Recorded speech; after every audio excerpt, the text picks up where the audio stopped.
Today's guest is one of the world's top meditation experts. She is a neuroscientist and has worked with everybody from school children to NASA astronauts when it comes to the world of meditation.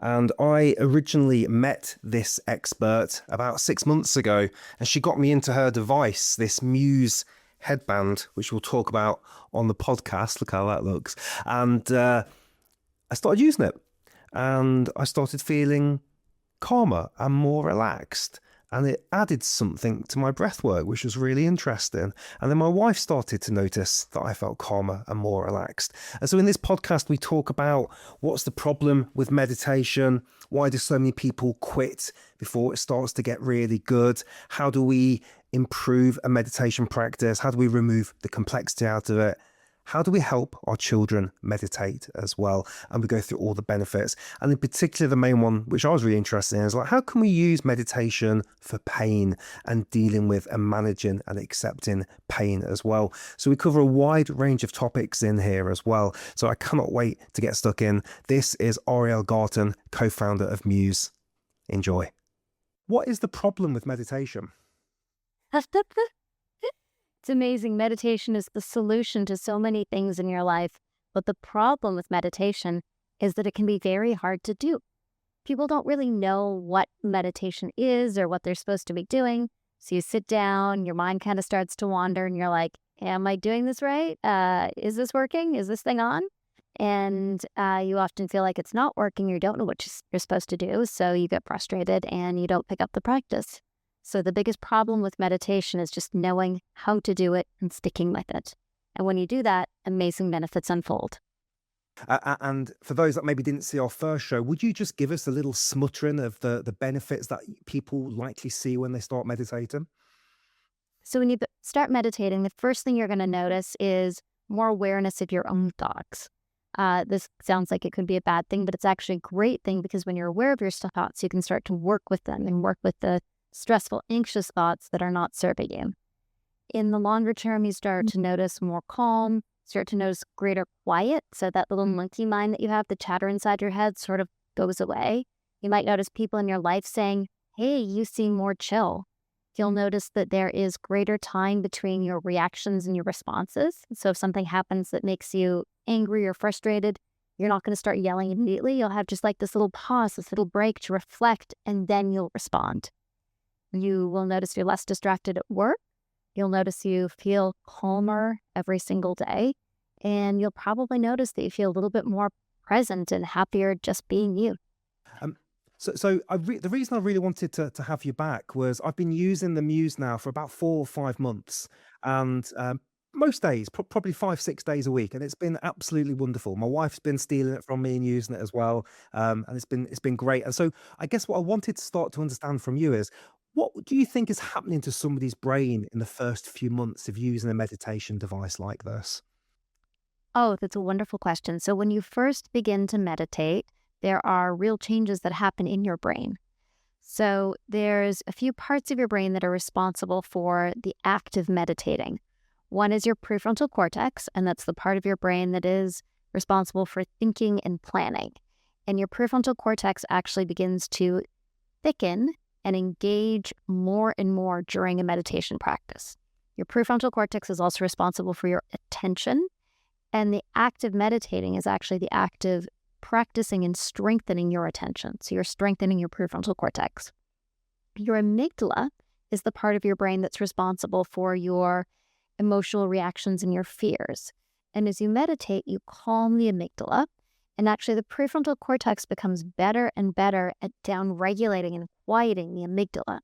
So you're actually seeing stronger prefrontal cortex, quieter amygdala, and you're also probably improving an area of your brain called the insula. The insula is responsible for many things, including internal sensory perception. So people who have a long-term meditation practice have increased insula activity. You may also start to feel a little bit smarter. There's evidence that shows that after just 8 weeks of meditation, the density of your gray matter, your neural connections, increases. So that's a study out of Dr. Sarah Lazar from Harvard, and she shows that just 8 weeks of meditation, when you put somebody in an MRI, leads to improved gray matter density. This is a really big deal. So in those last few months that you've been meditating, there is real structural change that has been happening in your brain, improving your attention, improving your bodily awareness, down-regulating your fears and anxieties, and improving your overall neural connections. That's so cool. I think, what I would like to maybe delve into a little bit is like, what are the benefits of having something like this versus just trying to raw dog meditation? And the reason I say that is, I think I shared this with you on our previous conversation. I always struggled with meditation. Breath work found me easier because it kind of gave my brain something to do when you kind of have to copy a pattern, and, you listen to music and stuff. I kind of found that a lot easier. That's why I jumped into breath work. But the meditation bit always was quite scary. I had the Headspace app. I'm not joking. 7 times I think I started the 10-day thing, and I never got past day 3. And so there's very few devices I actually have in my repertoire, but this has become one of them now because it's just made meditation so easy. So I guess it would just be good for you to maybe, as one of the co-founders of this, like, could you explain like the differences between doing meditation with and without a Muse? Like, why would people want to consider getting this? First of all, that's so exciting that you've been using your Muse and it helped you really start and stick to your practice. And like months in, you're still meditating because of Muse. That's awesome. Yeah. So what Muse does is it gives you real-time feedback on your brain during meditation. So we talked about the problem of sitting there and meditating and you just don't know what's going on. Muse actually gives you feedback on your brain activity and lets you know when you're meditating and when your mind is wandering. So when you put on the Muse device, you connect it to your phone, and it's able to interpret your brain activity during meditation to let you know when your mind is wandering, and you'll hear the sound of rain pick up. And then when you're focused, you hear the sound of rain get quiet. And so it's giving you real-time audio guidance, letting you know when your mind is wandering, which then becomes a cue for you to say, oh, I'm not meditating, my mind's wandering. Encourages you to bring your attention back to your breath, which is the act of meditating, focusing on your breath. The sound quiets, which reinforces you to know, oh yeah, I'm doing it right. And then when you stick with your focused attention meditation for 5 seconds or more, little birds start tweeting, chirp, chirp, chirp. And that is reinforcement to your brain, like classical conditioning, letting your brain know that, yep, this is the right state, you're in it, stay here, stay here, stay here. And then after your meditation, you get statistics, scores, and graphs, things that show you what your brain was doing moment by moment, badges that motivate you to say, like, yes, you did this, you were this calm for this many moments. And then you can see your progress week after week. You see your graphs get quieter and quieter and quieter, and you start to really feel the benefits in your life because it's helped you establish and deepen the practice.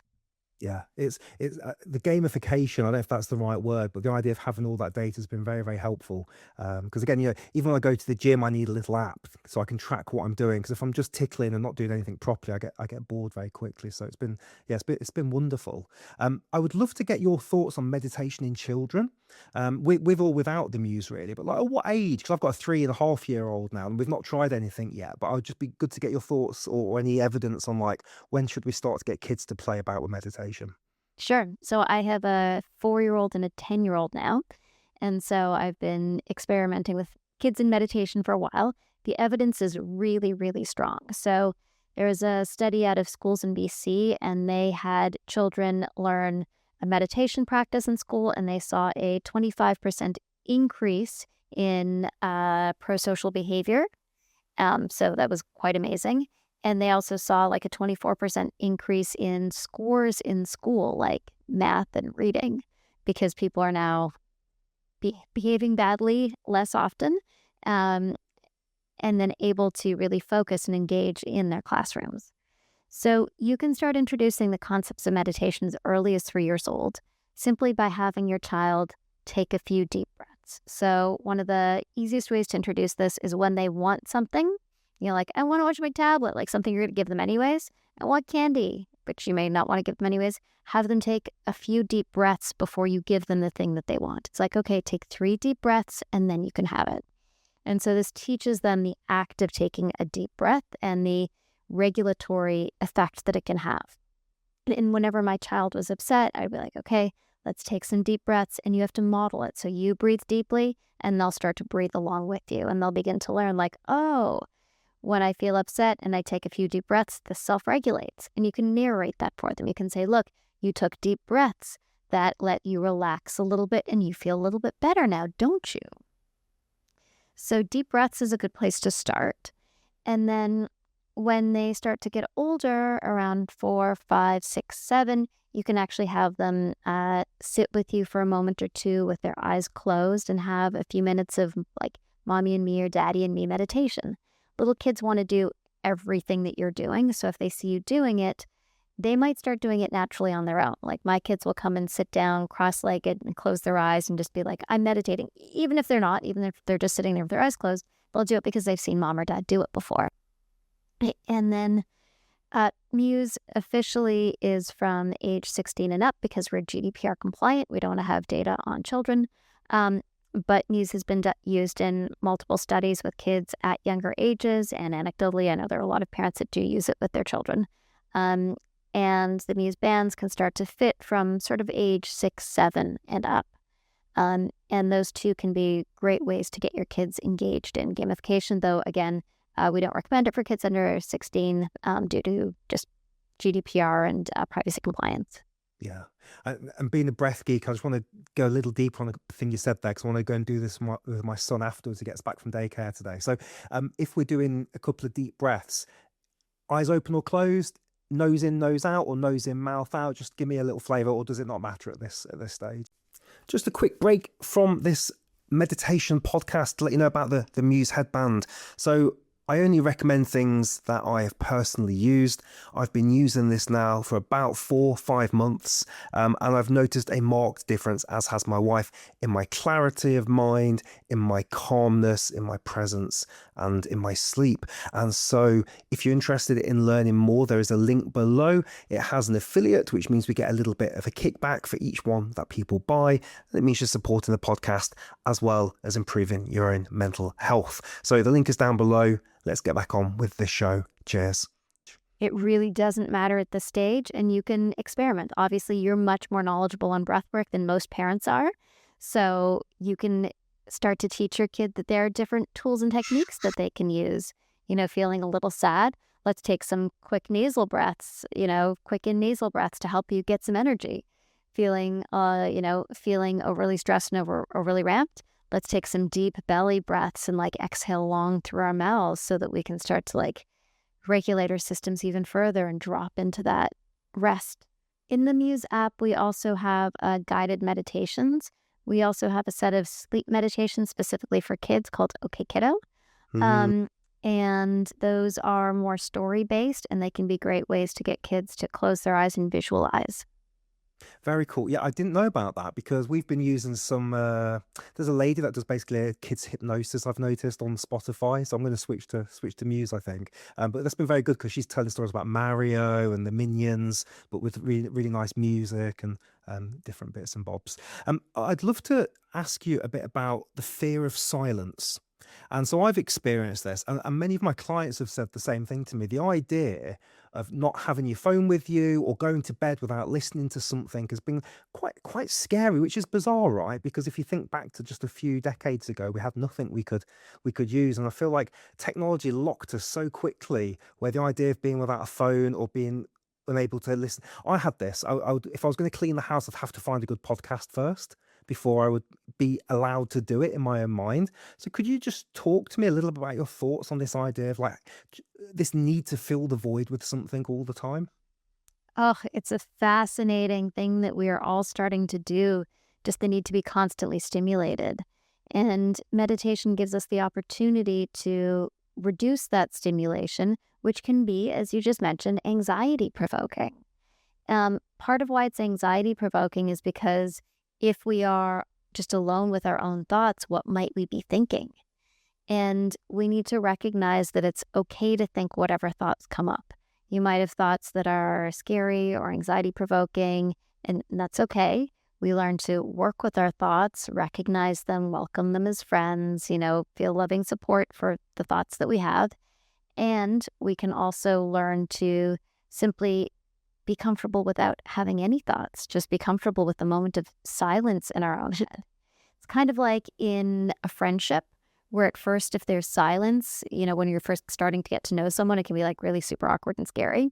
But as the friendship develops into, marriage or a longer term relationship even, you can sit there comfortably in silence with each other for a really long time. And that's just okay. And so we as humans can be okay with most things. But we need to train ourselves to believe that it's okay. We need to sit with an experience, feel the discomfort of having nothing to listen to for a few minutes, recognize we didn't die, nothing bad happened, it was okay, and then get to the other side of it. And this ability to sit with discomfort probably predicts your success in life. So it's okay to, when you do breath work, you get to points of it that are uncomfortable or scary or weird. And it's like, but you stick with it and you move through it. You get to the other side and you realize, oh, it was fine. It was okay. And that really quickly teaches your brain, oh, I can do that again. So silence in our mind can be scary. But when you just experience it, it can also be lovely. And when you get to the other side, you realize, wow, that was great. And I can do that again. Yeah, beautiful. I would love to get a little deeper with you on location. And so, in my mind, I picture like the perfect meditation place is going to be on top of a mountain or at a beach or somewhere like that. But obviously, we don't have the opportunity to do that every day. So, how important is location to a good meditation session? I'm going to say it's meaningless because meditation is something that you want to engage in the real world. So there's a few different ways to think about meditation. One is I'm going to be in the quietest possible place with the perfect conditions so I can get as deep as possible into this meditative state. I will have no distractions. I'll be there just with my own mind, focused on my breath, and I can sink into my breath and be there for hours. And that's beautiful and amazing, and you can go to very deep places. But really, you're doing that and you're training these skills so that you can be in the everyday world and be able to be calmer, more focused, more aware of your mind, more able to self-regulate in daily life. So, where's a great place to meditate? In a park, by a train track, in your bed, in your living room, with some kids playing next to you. Like, all of these are opportunities to practice this skill of being able to notice your mind, calm your body, shift your attention in everyday life, with whatever sounds, distractions, annoyances life brings your way. Hmm. I heard a quote a while ago that's always stuck with me, which was, "Don't believe everything you think." And I might have butchered that a little bit. But I always like that. And so I also saw something today saying if you've got some not so good thoughts going on, or you're trying to make a decision, go for a walk. Don't just sit and make a decision. So could you give me your thoughts on when you should and shouldn't trust your thoughts? Because sometimes we've not got the best friend inside our head, and sometimes it can be quite useful. So I don't know if I've asked that question very clearly. I guess it's You like, could you have. talk about trusting your thoughts? Yeah. It's great. I love that phrase. The idea that the thoughts that you have in your head are sometimes correct and great and sometimes incorrect and unhelpful is an important thing to recognize. And most of us just sort of exist in our thought stream. There's just thoughts in our head, and because they're in our head, we believe them because they're there and we act on them and we don't think to question them. But so many of those thoughts are actually not true and are even damaging. Thoughts about ourselves like, I'm not good enough, or I look terrible in this, or people are going to, bully me in this way. We create all sorts of stories in our mind that are not true. And it's important to be able to actually have metacognition, be able to jump up one step above our thoughts and observe our thinking so that we can start to sift and sort through those thoughts and take the ones that are true and work with them, and take the ones that are not true and start to reject them and push back on them.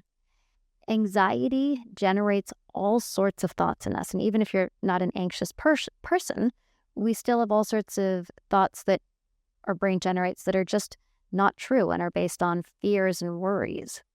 And so one trick that I have is, if I hear my mind saying like, what if this happens? What if this happens? Any phrase that comes after the what if is not true. That is just my brain coming up with a terrible scenario that probably will never happen, and I don't need to play into it or buy into it. I also notice that sometimes I think what somebody else must be thinking. It's like, oh, you must have been thinking that, or oh, this person's thinking that. Like 80% of the time, it's not true. So if I find myself thinking about what somebody else was thinking, probably I'm wrong. And it was great to have those thoughts, and I'm glad I'm thinking about this. It's super important to be empathetic in these ways, but I probably don't want to act on that information in any real way because it's probably not true. I probably want to like do something to verify it first. So you begin to notice that you don't always have thoughts that are correct, and that's fine. And once you notice that, you can work with the thoughts and exist in the world in a much clearer way and be able to, make decisions that are much better and not based on fears or assumptions, but based on, tested realities. Hmm. This might be a practice, what I'm about to ask you, or this might be, this will not be the first time you've heard this, but when you've got some thoughts going on, do you ever talk back to them or acknowledge them or say like, thank you for that, or I'll do that? So who is talking to who in that situation? So you've got these like random thoughts come in and you're like, thank you, I'll deal with that later. Could you break that down a little bit? Because I always find that fascinating. Yeah, it's super fascinating. So there's this loop that runs in our brain called the default mode network. It's the connection between the PCC and the prefrontal cortex. And when you are just like lying in an MRI scanner and you're told, don't do anything, just lie there, we see activity in this particular loop. And that is interpreted as our internal dialogue, that little voice that's just chattering away inside your head. And so you have this internal dialogue going that's generating thoughts for you. And then when you observe those thoughts and you look back at them, you're then using your prefrontal cortex to come up with a thought that is against or relative or, an extension of that internal thinking. And I often do talk back to my thoughts. And I'll have a thought and I'll be like, well, that wasn't useful. Or I'll have a thought and then I'll like generate the next thought after it, which is either the extension of it or a different direction to it because I recognize that that wasn't taking me in the right place. And it is a fascinating process that's really, really helpful. And I've even done exercises. I used to be a psychotherapist, so I teach people to actually externalize their thoughts and talk back to them. So many people have inside of themselves the inner critic, that voice inside your head that says, I'm not good enough, this is going to be awful, this is going to be terrible. And one great exercise is to take that inner critic, put it on the wall, like give it a picture and a name. You can see it as a little monster or a gray cloud, and actually talk to it and tell it like, hey, those things that you are telling me, those are actually not helpful and not useful. Please don't do that again.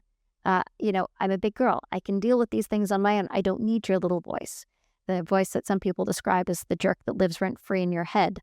You don't need it. You can push back on it. And it can be incredibly helpful to recognize that you are not your thoughts and you can actually respond to and react to them, not just follow them blindly. Hmm. Is there any difference in effectiveness of meditation if you're stationary versus moving? So an example would be like, is laying in the bed, eyes closed, any better or more effective than, say, walking through a forest and meditating? Can you do both? What would you suggest when it comes to like different modalities of meditation? Sure. So both can be really effective. So lying in your bed, eyes closed, you can sink very, very deep into meditation. You can be there with the stillness of yourself and your body and, really feel your breath, really be there with the silence, really observe your own thinking, and extraordinary. Some people in that position, however, just fall asleep. So it may not be the best position of meditation for you because it may just cue sleepiness and you fall asleep and you don't get an awesome meditation out of it. In the forest doing a walking meditation, it's a different form of meditation that you're doing. So lying in bed, you might be doing a body scan or a focused attention meditation. When you're walking in the forest, you might be doing a walking meditation where you are very focused on your own body. So you might just be focusing on the feeling of the bottoms of your feet against the floor and just focusing on that sensation. And then what you're doing is you're not in your wandering discursive mind. You're not thinking about other things. All you're thinking about is the physical sensation in your body of your feet on the floor. Other people, when walking in nature, might be opening themselves to the sounds that are around them in the nature. And rather than thinking the thoughts in their head, you're being present in the moment with the beauty of the trees and the sun on them, with the twitter of the birds in the sky. And you're feeling that expansive feeling in your body of like being one with the nature that is around you. And that is a different form of meditation, also incredibly powerful. And so know that you can meditate in different spaces and in different ways and in different methods. And some methods might be easier to access for people and bring you to places where you have that sensation of like being one with everything or being greater than yourself, or having that sensation of quiet in your mind and being, inward in your body and able to just be with yourself. Both of those are super powerful experiences to have, and different in their effects in your mind and body. I'm going to clumsily walk through this next question, so bear with me as I try and get to the end. Have you seen the Batman film, Batman Begins, with Christian Bale? I have not. Okay, I'm going to walk you through this because I think it's relevant to the question. So I'll stumble through this. So Batman's got a nemesis called Ra's al Ghul, and they have a big fight at the end of this film. It's a great film. And at the end, the nemesis is defeated. He's on a train. The train's about to crash. He knows he's going to die, so he just closes his eyes and meditates for the last few seconds. So as I walk through this question very clumsily, my question to you is thoughts on meditation in either emergencies or bad situations. So, because often we get into a panic and we're trying to deal with something. I'm not suggesting the Batman situation, but, I'm thinking about, to one end of the scale, somebody's in prison or hospital. On the end of the scale, something bad's happened in their day. Is meditation something that you recommend you can do in a crisis, or is it more of something you do to prepare for the crisis? Awesome. Bit of both. Little column A, little column B. So we meditate so that we practice the skills that we need to learn to regulate ourselves, to calm our mind, to calm our racing thoughts, so that when we're in the terrible situation, we're able to better handle it. And when you're in a very difficult situation, taking a moment to close your eyes, drop in, breathe deeply, expand your belly, focus your thoughts, and take yourself out of that, rolling thoughts in those moments, can be incredibly helpful and incredibly centering and calming. So you want to be doing it regularly so that when you are in that situation, you have the skills, and so that you are in that situation, if you do need to drop in and take a moment, if you have the moment to take, you can then drop right in because it's practiced. So just like going to the gym, we go to the gym every day, our muscles get stronger, and then they're ready to pick up our kids and toss them in the air and do all the things that we want our muscles to do. Preparation is key, and doing it in the moment is also key. And, for a villain, that was a pretty great decision. He could have been totally terrified. He could have done all sorts of things, but it's like, okay, for my last moments, I'm going to choose peace. For my last moments, I'm going to just choose to accept, because when I accept, I'm not rejecting and I'm not in fight or flight. I'm going to accept. I'm going to choose peace, and my last moments are going to be beautiful, peaceful ones. Very impressive villain.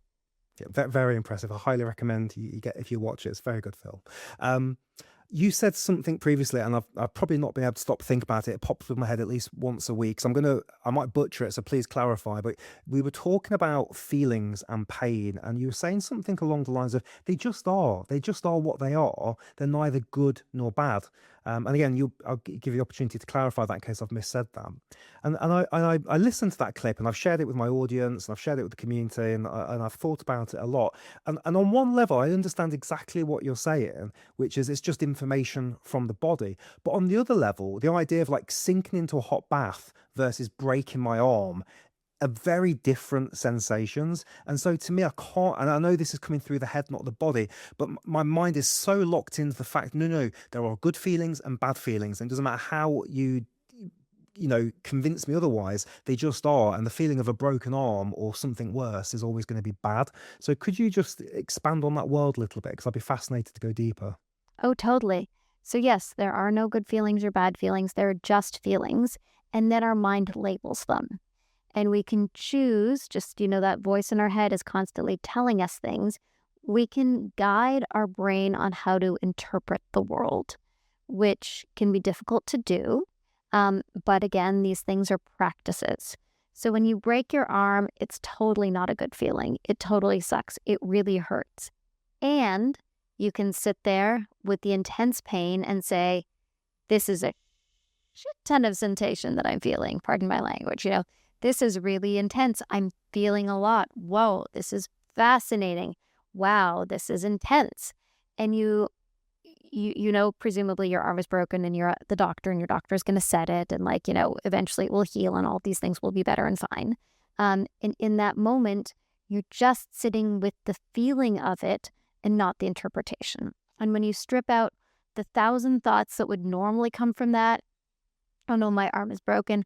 I'm not going to be able to type at work.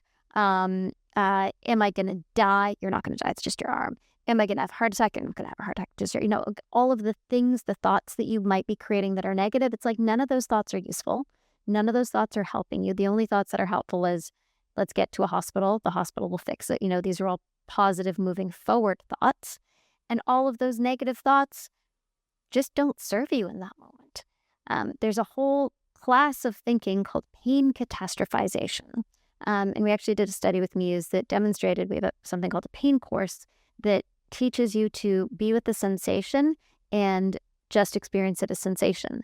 And when you don't create all of the thoughts around it, all of the secondary pain that you create yourself. So in pain, you have primary pain, the actual sensation and the C fibers firing, like your neurological sensation. And then you have secondary pain, all of the thoughts that you have around it. When you let go of all of that secondary pain, amazingly, 3/4 of the misery of that pain goes away. And it's just sensation. And as somebody who gave birth without painkillers, I can tell you, man, that's an intense, sensation. And like, whoa. And actually it was phenomenal and great. And you feel, the mastery and ability to have a ton of sensation and let that just be it and not create any stories and just have lived through sensation, and that's life. Interesting, because I hurt my back the other weekend doing something in the garden, and I think part of the problem I had afterwards, because it was painful and I was restricted in movement, there was almost like a denial or an annoyance that it had happened. And there was no, and I guess on reflection, I hadn't accepted it had happened. I was trying to just continue doing things and just frustrated at myself that I had this pain. So is that part of what we're talking about here? Like, is like an acceptance almost that needs to happen over the sensation?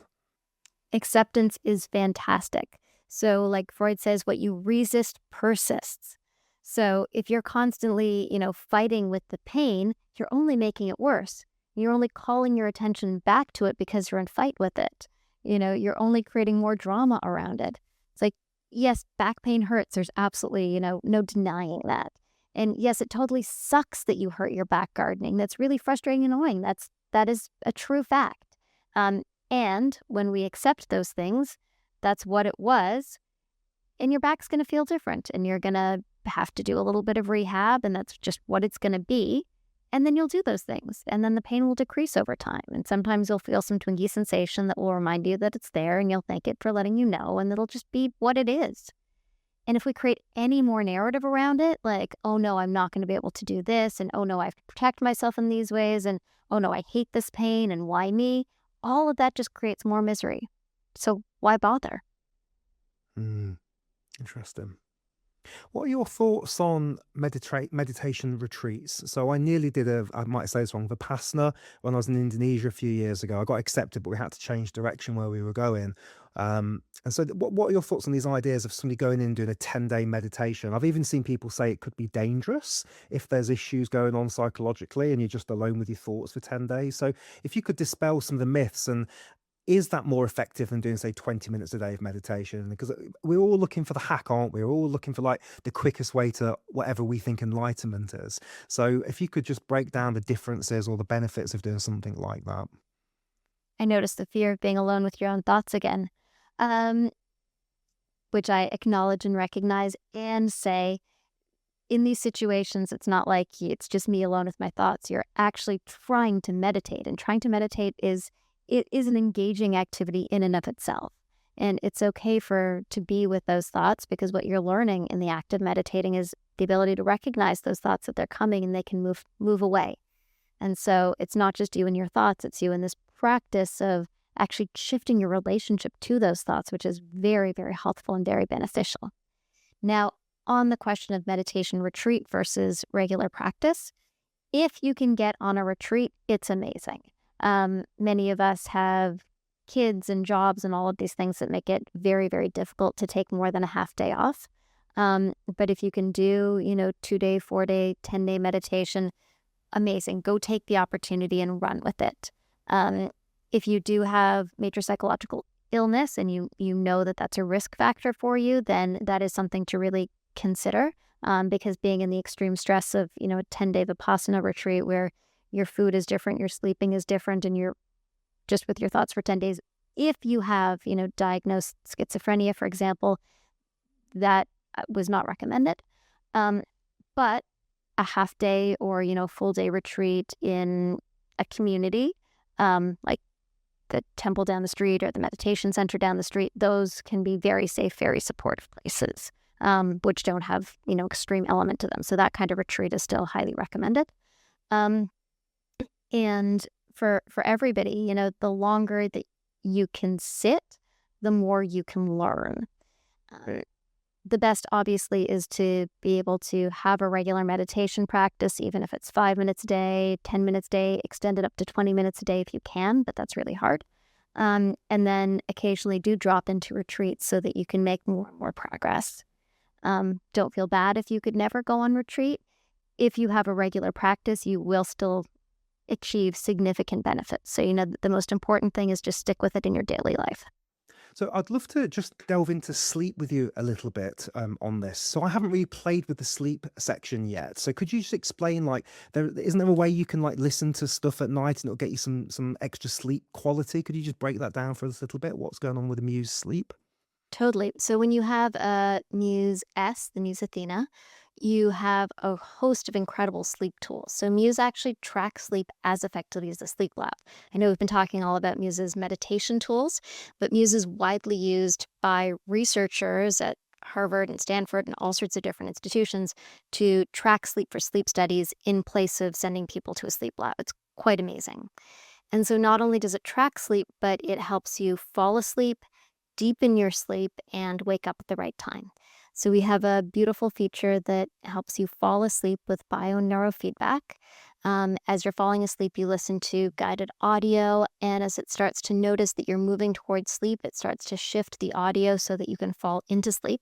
This has been demonstrated to improve time to sleep by 55%. Like, it really, really works. And then while you're asleep, we have something called Deep Sleep Boost that actually enhances your deep sleep. So not all sleep is the same. Deep sleep is your most restorative sleep.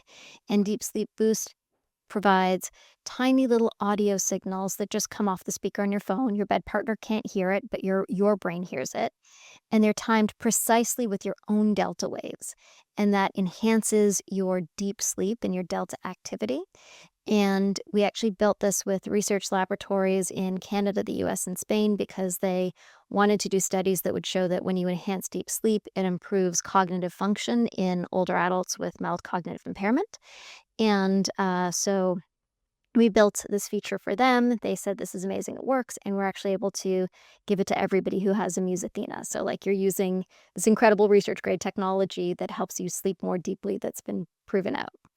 And then we have a feature called the Smart Alarm. So you can set your wake window so that it wakes you at the time of optimal refreshment.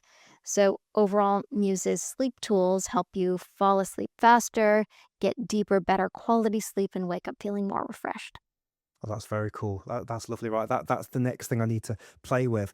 One of the biggest things that happened for me, that the one that like when I first got the Muse, I had like a real tension and tightness here in my chest, and I found there was one of the ladies guiding one of the meditations, and this is what got me hooked. It was like kind of a guided awareness into the body and to kind of almost find things that you wanted to kind of focus on and soften. And I was like, we'll give it a go. We'll see what happens. And I'm not joking. Within one session, the tension had just disappeared that I've been holding on to for probably years. And I've done breath work and different things and conscious connected breathing, but there was just something about this one session where it was just guiding you to soften and relax. Worth the price of admission alone was that. So thank you for that. That was incredible. Oh, amazing. I'm curious to hear a little bit more about your experience with Muse. Like you've been using it all this time. What have you noticed? Yeah, so I would say for me, again, serial failure of meditator. Never been able to really stick to it. Stuck to breath work for years, no problem. Love my breath work practice. So I just started swapping out the breath work sort of 20 minutes a day, generally in the mornings. My wife has noticed that I'm calmer. I feel more present. And then she never does this. About probably, I don't know, maybe 2 months into it, she's like, "Can I have a go?" And I was like, "Yeah, of course you can." And she's very not into any of this sort of stuff really. And then she started stealing it and using it as well. And I've noticed that she's felt calmer. So it's been wonderful. It's truly been a gift. And I was a bit skeptical at the start. I was like, "Oh, do you need anything to meditate?" And I was thinking, well, I'm not actually meditating, and I've struggled to do it, and I've labeled myself a certain way.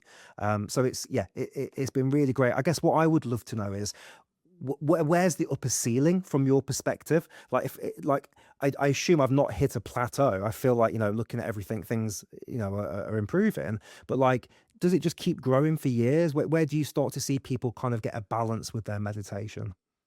Your meditation practice keeps growing and keeps growing. And what you want to start doing is extending the length of your sessions, um, and bringing in different guidance from different styles of teachers. So in the Muse app, we have Zen meditation, we have secular meditations. So all of these different teachers give you different perspectives on what's going on in your mind and body. And so that learning never stops. So you've got the basic practice of the mind meditation and Muse, which is um, shifting the volume. The rain gets louder when your mind's wandering, quieter when you're focused. So that's teaching you to observe your own thoughts, to know when your mind is wandering and reinforcing you to stay in focus. So that is an incredibly key skill. And then you layer on top of it all of the teaching and the knowledge that allows you to think about your mind and your body and your life and your pain in different ways. And that skill building is infinite. Yeah, it's like I say, there's only a couple of devices I keep in my like travel kit. I'm flying next week, so this is coming with me. There's only like two or three things like that I bring. So it's very cool. I love it when there's tech that is positive, because there's also obviously tech that is a bit murky these days, and so it's lovely to have something like this. Thank Could you. you just And you haven't even tried the sleep tools in there. You have an no? incredible whole other I kit I in the know, Muse. I've got the glasses as we spoke about before, Yeah. and I've done so much work on my sleep over the last few years, but it's by no means optimal. There's clearly some room there. Yeah. I The guess I Muse I was will kind of worried it was gonna make too much noise for my partner and my kid, 'cause he's still in the same room, but you're saying it's very quiet, so I'll give that a go. And the Muse also has the FNIRS. So we have functional near infrared spectroscopy, which teaches you to train the blood flow to your brain. So have you ever seen the Athena strength session? So in the Muse, you have two different kinds of brain sensing technology. We have EEG that tracks your electrical activity and is active during the meditations, reinforcing your brain. Then we have the FNIRS, which is almost like a mini fMRI. It tracks the blood flow to your brain. And we have something called the Athena strength sessions, and those are reinforcing your brain to increase blood flow to your prefrontal cortex, which further strengthens your attention and your blood flows regulation. So I highly recommend using those as well. I'll give it a go. It's so good. I just hope people listening to this understand, like, meditation and breath work are so cool. They're so powerful, and we need them more in school, because it's just, especially the world we live in now is so hectic. On that term, could you give me your version of the difference between meditation and breath work? Because I can clumsily walk through it, but how would you define the two if you had to kind of give them both a label? Sure. So the definition of meditation is a practice or training that leads to healthy and positive mind states. So in that definition, breath work can fit into it. So in breath work, what you're doing is you're working with your breath in numerous different patterns. You are shutting down your thinking. You can't think while you do breath work. It's physiologically impossible in some ways. And so I would place breathwork as a subset of meditation. To me, breathwork is a type of meditation. Um, in the Muse app, you have focused attention training, which is a much more classic way to do meditation, and breathwork is just another one. Breathwork can also enhance your mindfulness. So, mindfulness is the moment to moment awareness of your thoughts, feelings, sensations, experience in the world. Um, so, people often wonder what's meditation versus mindfulness. So, meditation is the act or the training, mindfulness is one of the skills that is built out of meditation. And so breath work can also enhance that skill of mindfulness because you become aware of your own breathing and aware of your place in the world as you're doing it. Yeah, beautiful. I know we're at the end. Is there any final words you want to close us off with? Yeah, I would say that don't be afraid of the thoughts in your head. They're amazing and wonderful and there for you to work with. And as much as they guide you, you have the opportunity to guide them in order to live a healthier, happier, less painful life. All right, that's it. I hope you enjoyed Ariel. If you didn't watch part one, I'm going to link to that here as well. Go back if you've seen it before. Often we need to remember more than we need to learn new. And please take some time to meditate today. Even if it's just 1 minute, take a moment to do nothing, watch the thoughts, observe the thoughts, and just see how you feel. All right, thank you so much for watching. Take care. And yeah, here's the other part if you want to watch the original now. Cheers.